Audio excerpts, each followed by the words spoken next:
अस्सलामुअलैकुम व्यूअर्स।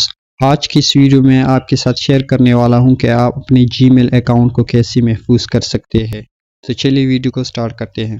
सबसे पहले आपको अपना जीमेल ओपन करना है। देन यहाँ पे आपको क्लिक करना है अपनी प्रोफाइल पे।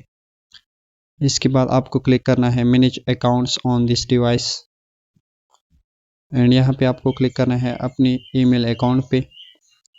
तो यहाँ पे भी आपको गूगल अकाउंट पे क्लिक करना है। इसके बाद आपको स्क्रॉल डाउन करके यहाँ पे क्लिक करना है सिक्योरिटी एंड साइन इन। इसके बाद आपको स्क्रॉल डाउन करके यहाँ पे क्लिक करना है सी ऑल कनेक्शंस। आप देख सकते हैं कि इन ऐप्स के साथ मेरा अकाउंट लिंक है, तो आपको कैसे महफूज कराना है। तो सिंपली आपको इस ऐप पे क्लिक करना है। इसके बाद आपको डिलीट ऑल कनेक्शंस पे क्लिक करना है। तो इस तरह आप अपने अकाउंट को महफूज कर सकते हैं।